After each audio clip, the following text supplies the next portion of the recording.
Noches, queridos estudiantes. La materia es ética y responsabilidad social. Muy buenas noches, yo soy el profesor Jason Leandro Rivera. El día de hoy vengo a mostrarles un fenómeno que sucede en la actualidad y que va en relación directa con lo que hemos venido tratando alrededor del curso sobre la ética y la responsabilidad social.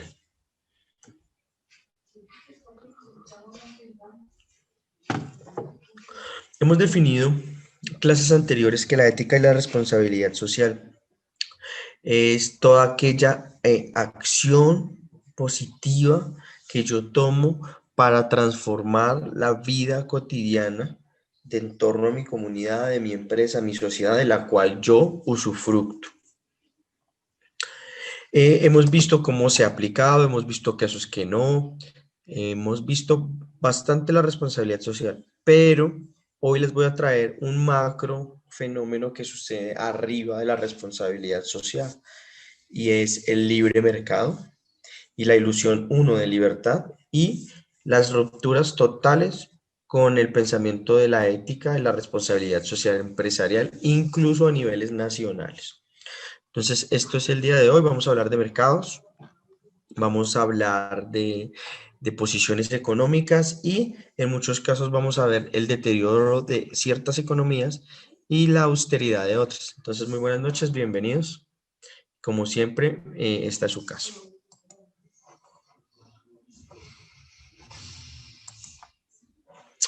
Entonces, la ilusión del libre mercado. El libre mercado, muchachos, como lo vemos aquí en la gráfica, es un juego de naciones alrededor de posesiones económicas. Como vemos en la ilustración, cada nación o cada empresa, en este caso aquí está Monsanto, aquí está la Drummond, aquí está Bunkel, aquí está Azúcar. Entonces vamos a ver cómo las corporaciones en la actualidad trascienden la línea de las fronteras, trasciende la línea de los estados. En muchas ocasiones las corporaciones suelen ser mucho más poderosas. Entonces, estamos viendo cómo se pasan capitales de país en país, necesidad en necesidad, y ya en algunos casos no se prioriza ni siquiera la ganancia de un país en el otro, sino de una corporación, de una empresa, que es mucho más cruel. Entonces vamos a tratar de dar una definición para que tengamos unas nociones básicas de lo que es el libre mercado. Definición. El libre mercado o mercado liberal es el sistema en el que el precio de los bienes es acordado por el consentimiento entre los vendedores y los compradores, mediante las leyes de la oferta y la demanda. Requiere para su implementación la existencia de la libre competencia, lo que a su vez requiere que entre los participantes de una transacción comercial no haya coerción ni fraude, o más en general, en todas las transacciones sean voluntarias. Esta es una definición muy acorde a lo que pensaría el economista muy famoso de los años 70, Milton Friedman, en sus exposiciones de el libre mercado como organización racional natural, entre comillas, de la sociedad. El libre mercado es así, muchachos, un sistema, un proceso en el cual los precios, las relaciones, la rotación, la competitividad está dada o está mediada por procesos entre la corporación, cierto país o cierto estado que media y el consumidor. A mayor oferta, seguramente el producto será más costoso, a menor demanda, el producto tendrá una tendencia a desaparecer. El mercado libre también aparece en casi los tres periodos de la Revolución Industrial a partir de 1800. eh, el mercado libre ha estado eh, permeando ciertas sociedades, pero la ilusión del mercado libre o del libre mercado es bastante importante porque en la realidad o en el juego de comercial, diría la definición, en la transacción voluntaria hay bastantes factores que influyen de forma positiva o negativa, según el cual operan las compañías. Entonces tendremos una definición general y vamos a ver si se cumple o no y si nos afecta línea directa en la responsabilidad social. ¿Cómo empezó el libre mercado, muchachos? Hacia finales del siglo XIX, con la consolidación de los estados nacionales en Europa y Norteamérica, la producción de bienes y posterior colocación en mercados internacionales fue la primera línea de las diplomacias internacionales de cada país emergente. Todo esto entre los años 1850 y 1914. ¿Qué quiere decir esto? Que en el periodo en que nosotros nos encontramos actualmente, que queremos tratar de construir una economía interna sólida, una estructuración monetaria, una solidez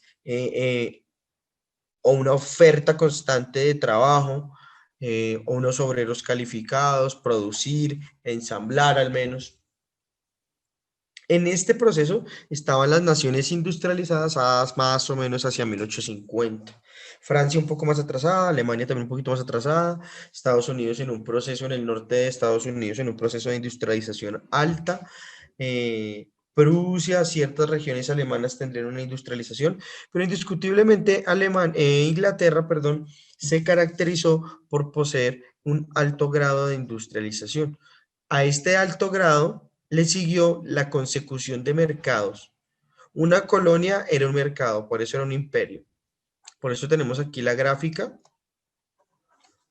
de la ubicación de sus colonias, sin contar aquí a la derecha Australia. Miren al sur de África, un gran estrecho desde Egipto hasta Kenia, casi un corredor, la India, Canadá, Guyana y ciertas islas. O sea, cada uno de esos territorios alimentaba la gran maquinaria de producción inglesa que llegaba aquí arriba en una isla, muy pequeña, como la ven ustedes, casi más pequeña que cualquiera de sus colonias.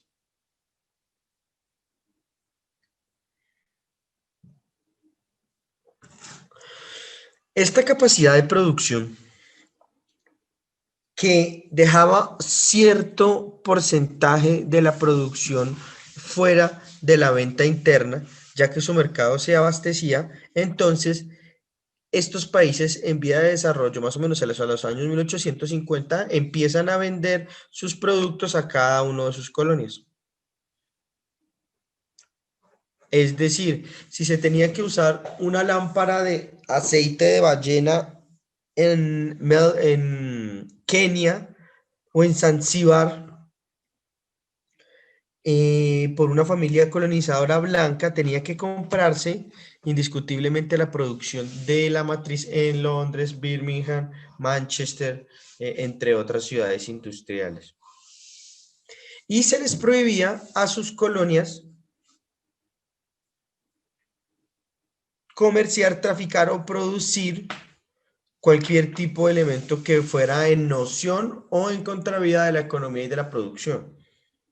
Es decir, que la colonia, posteriormente a los países independientes, estuvieron sometidos desde el inicio de la forma imperial del siglo XIX a estar en una posición de subordinamiento económico. Cuando los grandes estados que se convertían en imperios comenzaban a rivalizar, no solo por su influencia política, sino por su hegemonía comercial, es decir, ya no las potencias no peleaban por quién mandaba o quién tenía más influencia en el continente europeo, en este caso no, se peleaba por la posesión de estos territorios que están en blanco. En este caso, el África, en su 95% se repartieron entre los países europeos y creo que Liberia y alguna parte de la costa eh, occidental del África estuvo en manos de los norteamericanos.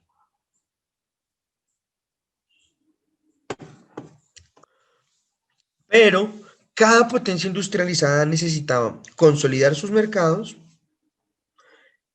y manejar o mantener una relación desigual con sus colonias. Es decir, cobro impuestos, extraigo materia prima y les devuelvo manufacturados y no tienen derecho a comprarle a ningún otro proveedor. En este caso, su competidor directo fue Alemania. Siempre Alemania, en comparación de Inglaterra, era un producto de menor calidad. Siempre. Y el Made in Germany fue implementado para hacer notar que los cuchillos alemanes eran más económicos, pero de menos calidad que los británicos. Y por eso se le colocaba Made in Germany. Con el tiempo y con los siglos, este mote se convirtió en un sello de calidad. Pero estas naciones en el periodo de consolidación económica exigieron aranceles y restricciones a productos importados. Aquí es cuando vamos entendiendo la ilusión del mercado libre.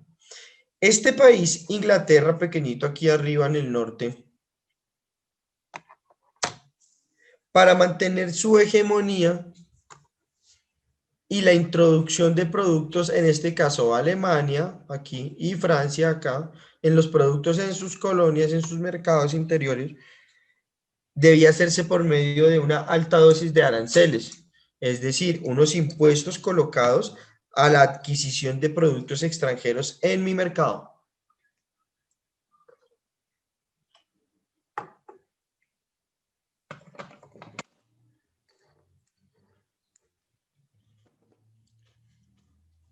Entonces, repito, una colonia es un mercado, pero estos aranceles determinan la forma en que yo protejo mi mercado. Esto fue hacia 1890, ya vamos a ver unos ejemplos recientes. Entonces, estoy hablando de que todas estas naciones estaban consolidándose económicamente y todas estas naciones, Francia, Alemania, Inglaterra y Estados Unidos principalmente, algo de Holanda, algo de los Países Bajos, en las primeras décadas del siglo XIX, más o menos el 20, el 30 y creo que hasta el 40, Paraguay despuntó como la nación más industrializada del continente americano después de Estados Unidos. Por problemas económicos y comerciales de relaciones internacionales, fue sometido por Uruguay, Argentina y Brasil.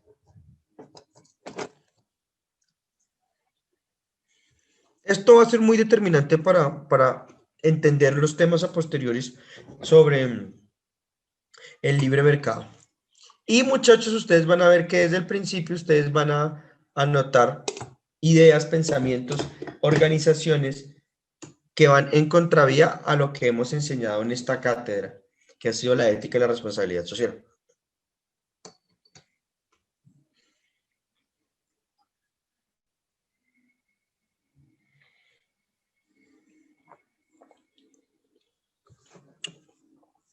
Entonces, imagínense, les voy a poner un ejemplo.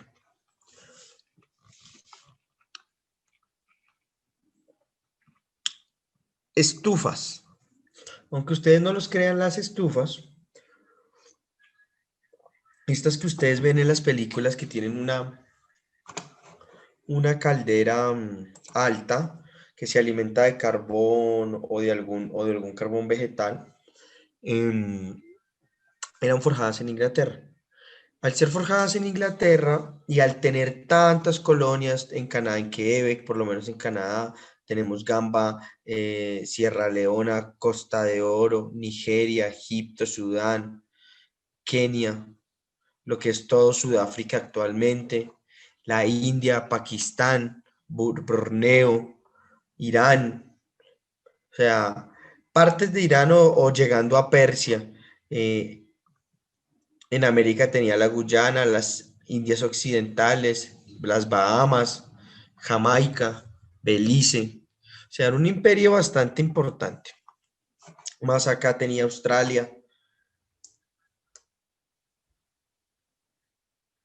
Cuando Inglaterra hacía estas estufas, tenía que venderle sus estufas y su modo de vida, porque cuando un inmigrante se traslada, cuando una persona se traslada a colonizar otro, trata y generalmente lleva su estilo de vida. ¿Por qué? Porque es una característica de identidad. A esta identidad se hizo muy famoso llevarse su estufa o adquirir estufas del mismo nivel o de la misma forma social que nosotros entendemos. Inglaterra producía estas estufas y las enviaba a cada lugar del mundo, pero en muchos casos el aluminio y el acero era extraído de alguna de sus colonias. Obviamente compraba a un precio mucho menor, pagando a los obreros bastante poco, pero transformando el producto y dándole un valor agregado bastante importante, en este caso a las estufas.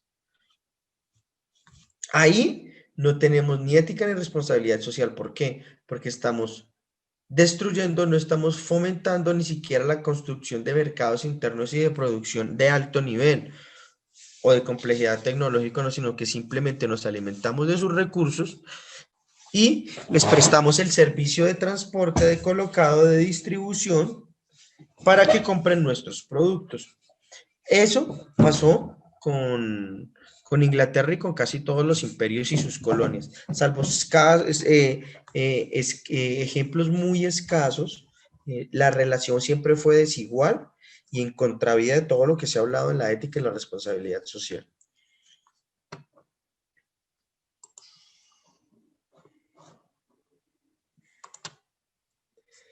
Quiero mostrarles, muchachos, un mapa muy interesante sobre los imperios del mundo. Inglaterra, mírenlo acá, muchachos, en color rosadito. Miren, Canadá, que es creo que el país más grande del hemisferio occidental. Eh, tenemos aquí, este pedazo fue hasta 1776, o sea que era bastante importante, más o menos este pedacito. Tenemos todo el corredor vial de Sudán y Egipto, Sudáfrica, las partes que ya mencionamos, toda la península arábica bordeando. Recordemos que la unificación de las tribus en un país arábico se da gracias a un explorador que se le llamaba Lawrence de Arabia, una especie de Indiana Jones. Revísenlo, es muy interesante el personaje. Tenemos la India, el subcontinente. Tenemos Borneo, casi llegando a las penínsulas de Vietnam. Esto de aquí para allá era francés. Y tocando algo de Oriente Medio, como es Irán e Irak. O sea, era un imperio bastante importante. Y aquí hacia abajo vemos cómo tenía todo el continente de Oceanía, lo que llamamos hoy Australia. Tenemos a Francia, Francia, en clarito, acá. Francia, mírenle su origen, miren la porción de África que tenía Francia como imperio. Acá toda esta península, lo que es la península de Vietnam, Camboya y Laos, eso era la Conchinchina, lo que se llamaba la Conchinchina, que era parte del imperio francés. Aquí, importante, Madagascar. Acá más o menos se encontraba Nueva Caledonia. O sea, el imperio francés fue un imperio bastante ostentoso, bastante oneroso, muy importante, salvo este tramito de tierra que es un pequeño trozo de colonia española. Francia se tomaría casi todo el occidente del continente africano, el noroccidente. Por eso entendemos que en la actualidad la migración o la llegada de hombres y mujeres y niños de esta parte del África hacia Francia es el retorno de sus inmigrantes. Cada país generalmente recibe a sus inmigrantes de donde fueron sus colonias. Alemania, muchachos, Alemania. Alemania no fue para nada un imperio que se despreció. Mírenlo acá, empezamos acá arriba. Tuvo este pedazo acá y acá, más o menos abajo de Etiopía. Entonces, vemos que siempre tuvo unas islas en el Asia, donde se comerciaba con China, casi todos los países, pero en comparación a otras potencias fue bastante poco. Tenemos a Rusia, tenemos a España, Portugal, Países Bajos, entre otros. Cada uno de estos países no coloreados obedecen a cada uno de los países libres en el momento histórico del imperialismo. Es decir, China, gran parte de China y el norte, China en general, la península arábica, Irán, lo que llamaríamos Persia, eh, esto sería el gran imperio otomano también, lo que quedaba del imperio otomano, arriba la península escandinava, Norteamérica con Alaska y todo el continente americano libertado. Es decir, que el imperialismo sometió la parte sur de Asia y el continente africano. ¿Por qué? Porque entre comillas, la diferencia cultural y de herramientas de guerra se hacía notar. No era por la capacidad moral, como lo decía Danton Disraeli, un primer ministro, un lord primer ministro de finales del siglo XIX, que hablaba del honor del imperio, pero no hay honor cuando se masacra a toda una población que pelea piedras contra balas. En eso no hay honor, pero en los negocios tampoco. O sea que los negocios van de la mano de la consecución de actos bastante complejos. Entonces, esto era un mapa para que observaran cómo el mundo se mueve y el mundo se mueve en la actualidad en estos mismos movimientos. Es decir, que la relación comercial con los países que fueron sus imperios o sus ciudades capitales generalmente se da. Inglaterra tiene muy buenas relaciones con todo, con cada uno de los países que en su momento fueron colonia. Incluso tienen pactos de colaboración militar en caso de un conflicto armado.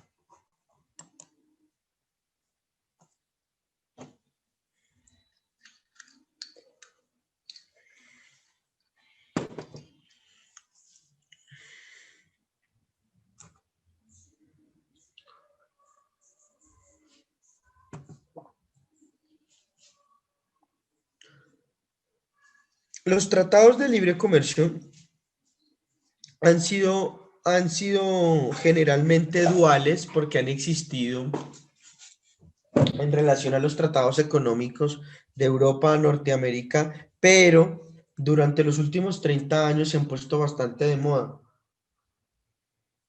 Pero los tratados de libre comercio tienen ciertos aspectos negativos, los cuales son la posición primordial o secundaria, dependiendo a quién le toque o a qué país le toque, sobre este tipo de tratados. Y depende mucho de la capacidad productiva, el poder de producción, la capacidad de empleados, la constancia, la forma de vivir. O sea, es bastante complejo hacer un TLC sin tener estas problemáticas en cuenta. Después de la consolidación de las grandes naciones industriales, la relación con sus colonias o sus países de conexión económica se estructuraron de tal modo que los productos de estos países debían estar libres de aranceles a cambio de la que la industria de los países socios sufriría la desaparición o la carestía. ¿Qué quiere decir esto? ¿Qué? ¿Qué quiere decir esto? Que, que cuando se hace un tratado de libre comercio ya en los momentos más vanguardistas del libre comercio o del libre mercado, se caracteriza en que existe un mercado más poderoso, un mercado mucho más amplio, que quiere encontrar colonias, socios, aliados que permitan la introducción del excedente de sus mercancías para así generar riqueza. Es decir, los tratados de libre comercio en la actualidad no son de forma bilateral, sino siempre existen de forma desigual y con balances bastante equivocados. Es decir, sufren las economías y las industrias del país más débil. En este caso, este es el tratado de la CONCACAF o del Talcan, en el cual vemos la ilustración claramente a Trump cerrando la tienda y poniendo en jaque a sus socios. ¿Qué pasa? A través de estos tratados que se hicieron en los años 90 y 2000, la década del 90 y del 2000, ya del milenio pasado, se caracterizó que México entraba a este tipo de tratados garantizando los bajos costos a nivel de producción y nivel laboral. ¿Qué quiere decir?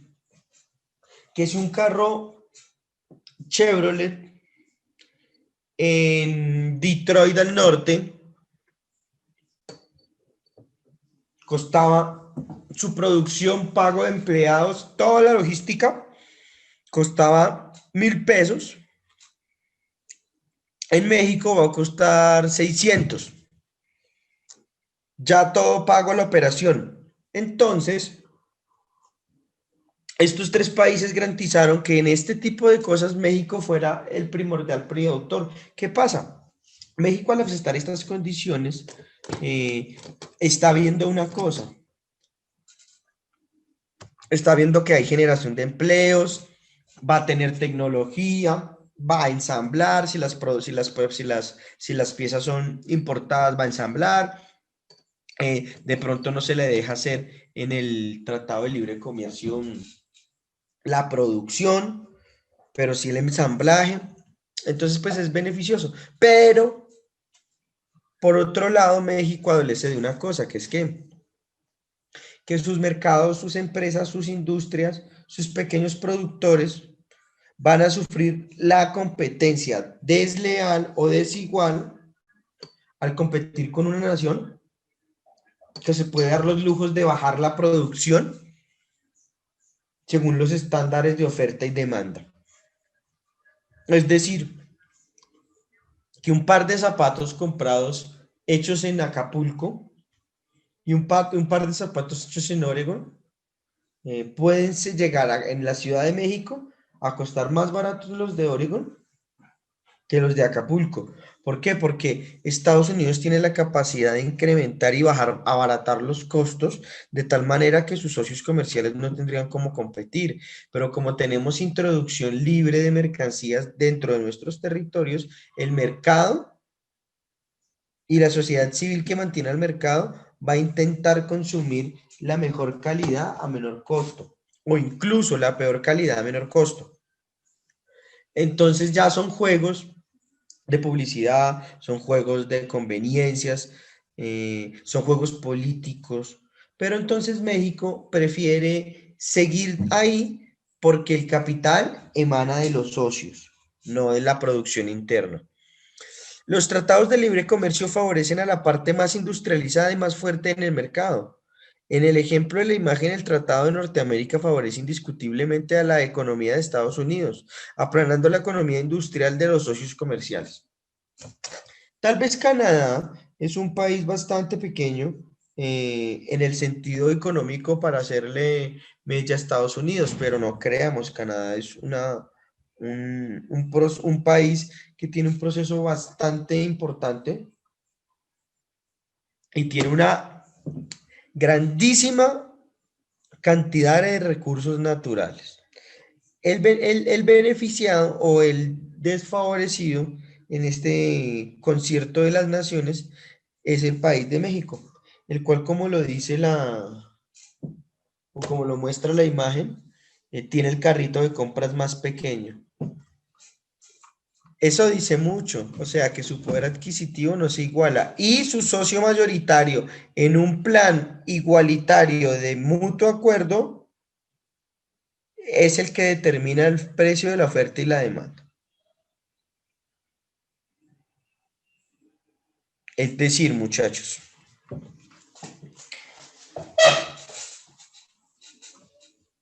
La producción desigual rompe con la teoría de la ética y de la responsabilidad social, todo lo que hemos venido hablando. En la vida macroeconómica internacional, en particular en la rama de los TLC, se ha garantizado una constante desigualdad y una constante muestra de destrucción de los mercados internos de la economía más débil. Ya vamos a ver unos ejemplos. La economía familiar refleja las desventajas del libre comercio. Hagamos un ejercicio. Si analizamos la mayoría de los productos o bienes que tenemos en nuestros hogares, ¿cuántos de esos están siendo producidos en Colombia? ¿Y cuánto de lo producido está compuesto de suministros extranjeros? ¿Colombia es un país que ensambla televisores, carros o neveras? No lo sabemos. ¿Es un país que construye computadores, celulares? No lo sabemos. ¿Antenas solares? No lo sabemos. Colombia es un país que no hace el proceso completo, es decir, el captar las materias primas para la producción, transformarlo en sus fábricas, darle un adecuado manejo, distribución, publicidad, y ahí sí sacar un producto, o le es más fácil traer un container, 2 containers, 100 containers llenos de ese producto traídos desde la China y simplemente empezar a vender. Creo que la segunda. Entonces, vamos a ver ahorita a jugar sobre esta idea, y los muchachos de virtuales jueguen con esa idea, qué de lo que tenemos en nuestros hogares eh, tiene la condición de haber sido fabricado en Colombia. Los enseres, los bienes que no materiales como casas, fincas, que más se venden y que son traídos del extranjero, son televisores, neveras, celulares, tostadoras, sanducheras, ropa, tenis, comida, entre otras, y automóviles. Colombia se caracterizó por ser un país receptor de los automóviles y no un ensamblador de automóviles, haciendo esto que se genere más ganancia al extranjero y menos trabajo en Colombia. Entonces es importante entender que cada vez que compramos un elemento, estamos haciendo rico a una persona de otro país y asimismo desamortizando o desdibujando el balance económico que tiene que tener un país generalmente positivo para sostenerse. Porque en nuestras acciones, ahí también van nuestras acciones, que soy ético yo, quiero un mercado donde pueda trabajar mi primo, mi hermana, mi papá, mi mamá, que pueda entrar a la universidad, que el acceso, que los trabajos sean bien remunerados, que la industria nacional crezca, que pueda haber emprendimiento. Eso se hace con la consolidación de un mercado interno, no con la consolidación de divisas extranjeras o de exportaciones.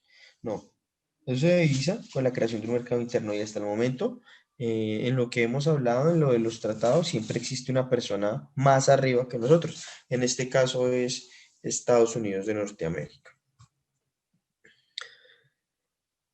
Algo característico que ha marcado la línea o la línea de tiempo de los últimos 4 años desde que Trump se preparó para ser el presidente de los Estados Unidos, muchos no creíamos que la sociedad estadounidense fuera a elegir a un administrador de negocios como su presidente. Pero entonces vemos y ellos refuerzan la visión de su sociedad, que es una visión que está enfocada en la administración de bienes, de recursos, la generación de riqueza, de ganancia. Cuando Trump entra con un discurso de protección a la industria interna, muchos lo acusaron de proteccionista. Pero cuando hablamos de este concepto, no sé si todos lo tengan claro, entonces vamos a hacer una aclaración sobre el concepto. El proteccionismo es la política económica de restringir las importaciones de otros países a través de métodos tales como aranceles sobre los bienes importados, cuotas de importación y una variedad de otras regulaciones gubernamentales, encareciendo así dichos bienes de modo que no sean rentables, ni para el importador, ni para el consumidor final. Los defensores afirman que las políticas proteccionistas protegen a los productores, empresas y trabajadores del sector que compite con las importaciones del país de los competidores extranjeros. Sin embargo, también reducen el comercio y afectan negativamente a los consumidores en general. Al aumentar el costo de los bienes y servicios importados y perjudican a los productores y trabajadores de los sectores de exportación, tanto en los países que aplican políticas proteccionistas como los países protegidos. ¿Qué quiere decir esto, muchachos? El proteccionismo es una forma económica, una política económica que se basa en la protección o el blindar nuestra economía interna, en este caso colombiana o en cualquier otro país, Inglaterra, Alemania, Estados Unidos, en protegerla. ¿Qué quiere decir protegerla? Que yo, como lo dice la ilustración o como lo muestra la ilustración, blindo mis fronteras para que no entren containers de Adidas, de Nike, mountain bike, bicicletas Trek, carros, sino que desde el gobierno implemento medidas para que el consumo sea enfocado en empresas nacionales. Es bastante complejo en un mundo globalizado tomar esa decisión. Pero esa decisión se ha tomado varias veces en la historia. Una de las más importantes ha sido el New Deal de Theodore Roosevelt, lo de Franklin Roosevelt, Delano Roosevelt, eh, para salir de la depresión. ¿Qué hizo él? Aumentó el gasto público, cerró fronteras, implementó aranceles, establecieron márgenes de sueldo para las empresas, no pueden existir X sueldos, ni más bajito ni más alto de la tabla que implementaba el gobierno. Estamos hablando de una intromisión del Estado en los asuntos de libre comercio, pero Estados Unidos sale de la depresión desde 1932 más o menos hasta el 39, que es el 39-41, que entra en la Segunda Guerra Mundial, sigue teniendo aspectos de la depresión, pero se fueron solventando con políticas como el proteccionismo industrial, el proteccionismo a base de aranceles, es decir, como estoy en un libre mercado, debo o por razones de caballerosidad internacional, debería dejar competir los productos de mis aliados en mis mercados. Pero es una decisión bastante compleja porque es que cuando se compite contra un país que puede producir más barato que tú o que puede pagar menos que tú y el transporte y tiene más capacidad de experiencia, eh, el competir de una forma igualitaria va a ser en deterioro de la economía más débil, repito. En este caso, Colombia es un ejemplo. ¿Qué pasa? El arancel funciona como un filtro para la adquisición de un bien. Es un impuesto agregado, especie de IVA, por llamarlo de alguna manera, que se le entrega a la nación, a la aduana, según se coordine, para la introducción de ese producto en tierras, en este caso nacionales colombianas. Es decir, por cada zapato que valga 1.000 pesos, se le va a aumentar la tasa tributaria del 12%, por decir un ejemplo.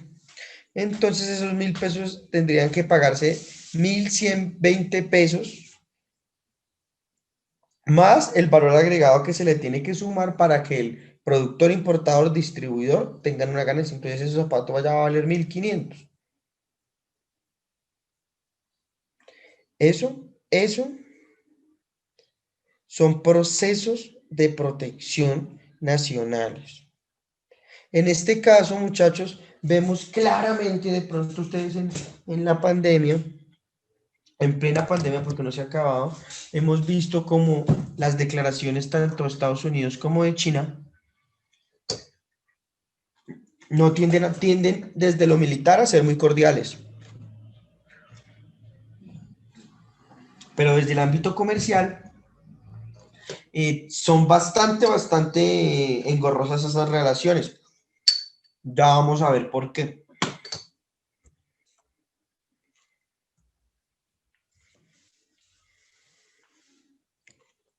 Hasta ahora estamos viendo ejemplos donde no se sigue ni la ética ni la responsabilidad social en casi ningún aspecto de lo que estamos hablando.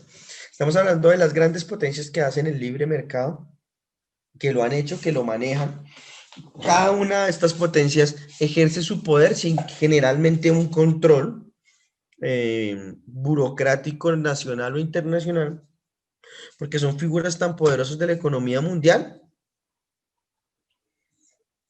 que tienen los privilegios no escritos de pasarse la ley por delante, soplarla, botarla, saltarla o simplemente omitirla. Esta lámina la determinamos y se llamó el libre mercado y el proteccionismo en la actualidad, un problema de intereses. En la actualidad, la lucha y la hegemonía y la influencia del mundo está determinada por estos dos colosos que vemos acá. La República Popular China, nacida en 1948 o 49, eh, fundada por el Partido Comunista de China, encabezado por el señor Mao Zedong, y Estados Unidos de Norteamérica, un conglomerado de estados independientes que hace una federación para intentar ser un país importante. Es un país con una tradición relativamente nueva. Estados Unidos es un país que tendrá 150 años, 200 años de consolidación, en contrario de la milenaria tradición china de comercio, de producción, de abastecimiento, de mercado. De pronto China pudo haber conseguido la construcción de un mercado interno hasta finales del siglo XIX, porque después del entre el siglo XIX y el siglo XX, China sufre bastantes revueltas políticas, sociales y económicas, las cuales empiezan a desangrar las organizaciones sociales a base de mercado. Chinos empiezan a hacer organizaciones sociales a base de autoridad y de regulación económica. Entonces vemos como estos dos grandes ahora y antagonistas están peleando por la hegemonía del mundo. Uno, yo les había mencionado, actualmente de pronto Estados Unidos se mantiene como el mayor consumidor de hidrocarburos en el mundo. Yo creo que en 2 años China seguramente lo va a pasar, lo superará el consumo de petróleo y de hidrocarburos. ¿Qué significa esto? Que se han aumentado la necesidad. ¿Por qué? Por aumento de producción, necesidad de potencia o aceleramiento industrial para sus derivados. ¿Qué quiere decir todo esto? Que el mercado está requiriendo y están creciendo. Eso es lo que Estados Unidos teme, que un país como estos fuera a interrumpir lo que Estados Unidos lleva 100 años cultivando, que es hacer un colchón de aliados entre colonias y amigos asociados para poder suplir sus necesidades y convertir esta especie de socios en mercados posibles. En la actualidad se ve reflejado el proteccionismo y el mercado libre en las disputas mundiales que están protagonizando los Estados Unidos y China. La primera nación, la más consumidora y la más generadora de riquezas, es la más dependiente y la más importadora de productos para mantener la forma de su economía interna. Los productores y bienes manufacturados pueden ensamblarse en un país, en este caso Estados Unidos, pero los componentes de este producto pueden ser en su totalidad de la República Popular China. ¿Qué quiere decir esto? Que Estados Unidos se convirtió en un país que importa, que compra más de lo que vende. Y a largo plazo, esto es un déficit y una catástrofe desde el punto de vista del capital. Estados Unidos consume gran parte de la producción china de elementos. Me explico. Todos los forros de los celulares, vidrios, que todos, la mayoría usamos por protección de nuestro bien que compramos, son chinos. Y este tipo de forros y vidrios está en concepción casi a nivel mundial. Pero, ¿de dónde salen todo este tipo de forros y vidrios? De una planta productora en China o en alguno de los países asiáticos. En este caso puede ser Vietnam, que Vietnam está enfocada más en la producción textil, en Laos y Camboya, en Taiwán, que es una isla enfrente de China, que es de derechas y que se ha caracterizado por la manufactura de productos décadas atrás de una calidad que dejaba que desear.